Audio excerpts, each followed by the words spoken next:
नमस्कार, खबर समय जगत में आपका स्वागत है। मैं हूं आपके साथ अंकिता और आइए अब खबरें देखते हैं विस्तार से। भोपाल मध्य प्रदेश के मुख्यमंत्री डॉक्टर मोहन यादव और मंत्री दिलीप अहिरवार ने मामा के घर पहुंचकर पूर्व सीएम शिवराज सिंह चौहान से मुलाकात की, जहां दोनों नेताओं के बीच कई अहम योजनाओं पर चर्चा हुई। मुलाकात के बाद शिवराज सिंह चौहान का बयान सामने आया है। पूर्व सीएम शिवराज सिंह चौहान ने कहा है कि 22 जनवरी को पीएम मोदी जी की उपस्थिति में रामलला दिव्य मंदिर में विराजेंगे। पीएम मोदी जी ने अपील की कि अयोध्या न जाएं, भारी भीड़ होगी इसलिए दर्शन नहीं हो पाएंगे। उन्होंने कहा कि ओरछा में राम धुन गाऊंगा, वहीं राम मंदिर का साक्षी बनूंगा। निमंत्रण हमने भी दिए हैं। शिवराज सिंह ने कहा कि राम राज्य का आरंभ हो गया है। वहीं सनातनी मुसलिए युवती को लेकर उन्होंने कहा कि शबनम शेख प्रेरणा बनी है। मुस्लिम परिवार जन्म लेकर भी भगवान राम दर्शन अयोध्या जा रही हैं।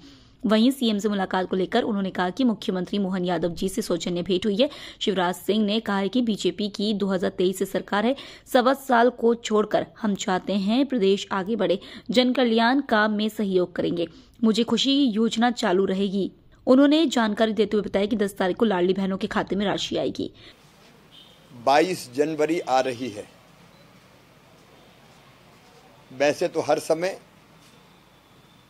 ये देश राममय रहा है और हम सब ये गाते हैं, सिया राममय सब जग जानी। राम हमारे अस्तित्व है, आराध्य हैं। राम हमारे प्राण हैं, हमारे भगवान हैं और राम भारत की पहचान है। राम हमारे रोम रोम में रमे हैं। राम हमारी हर सांस में बसे हैं। उनके बिना ये देश नहीं जाना जा सकता। और अब 22 जनवरी को सम्मानीय प्रधानमंत्री जी की उपस्थिति में रामलला दिव्य और भव्य मंदिर में विराजेंगे। 22 जनवरी देश के लिए एक भावुक पल होगा, भावुक दिन होगा और ऐसे में हम सबकी इच्छा है कि हम सब अयोध्या जाएं और उन पलों के साक्षी बने।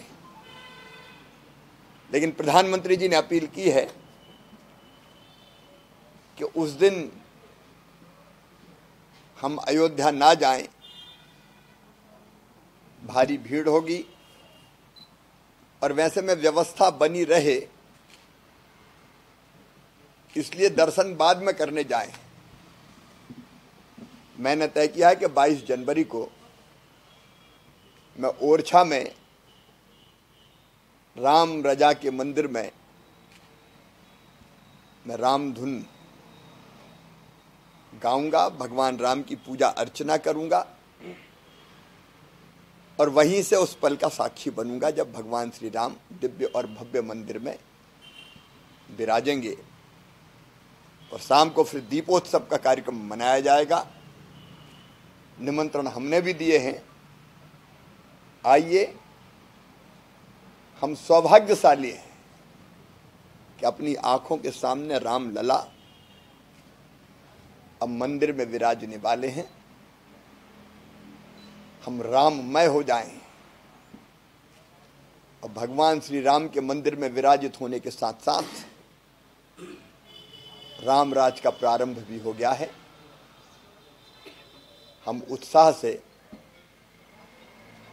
इस दिन भारत के विश्व गुरु बनने की कामना भी करें। सर, जो बेटी मुंबई से फिर आपने ने बेटी शबनम अपने 2 साथियों के साथ मुंबई से अयोध्या पदयात्रा करती हुई जा रही है। वो सचमुच में प्रेरणा बनी है और ये सर्वधर्म समभाव का जो भाव है,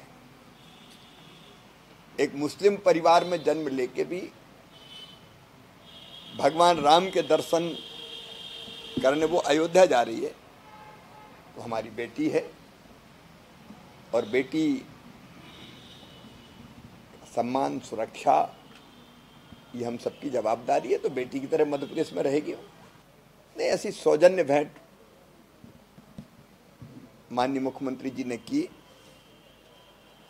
और देखिए, भारतीय जनता पार्टी की सरकार ने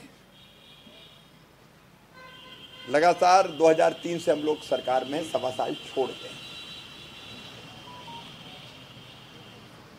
गरीब मध्य प्रदेश, बीमारू मध्य प्रदेश आज विकसित राज्य बना है और हम चाहते कि तेजी से मध्य प्रदेश आगे बढ़े, नंबर 1 का राज्य बने। मुख्यमंत्री जी ने काम प्रारंभ किया है, तेजी से प्रारंभ किया है और प्रदेश के विकास और जन कल्याण के कामों में हम हर संभव सहयोग करेंगे।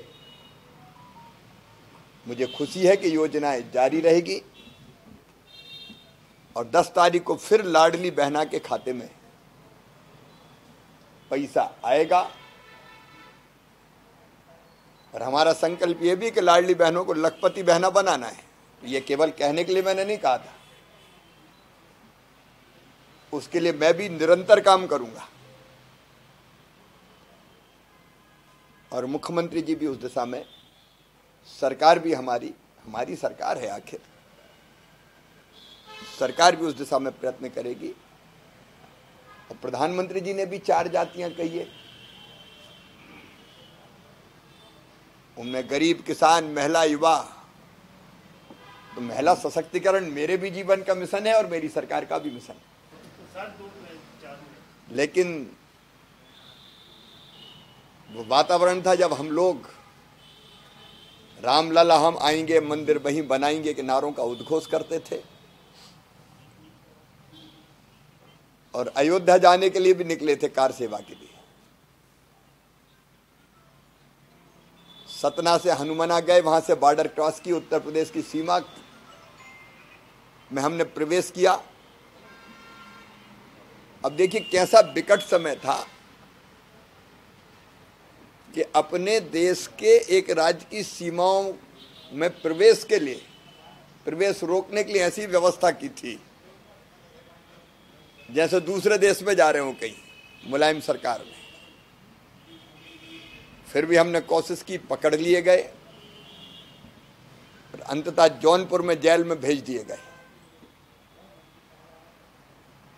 8 दिन हम जौनपुर जेल में रहे, लेकिन वहां मैं भगवान राम की भक्ति के गीत और मंदिर निर्माण के गीत गाता था। लोगों को हम उत्साहित करते थे, निराश होने की जरूरत नहीं है। और छूटने के बाद फिर हमने तय किया कि अयोध्या जाए बिना तो वापस नहीं लौटेंगे।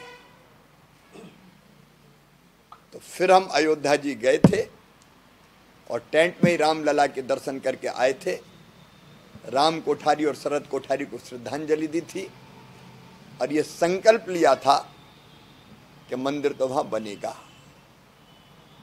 वहां से आने के बाद भी मध्य प्रदेश में मैंने साइकिल यात्रा मेरे संसदीय क्षेत्र में की थी। पहले मैं विधायक था, बाद में मैं सांसद बन गया था।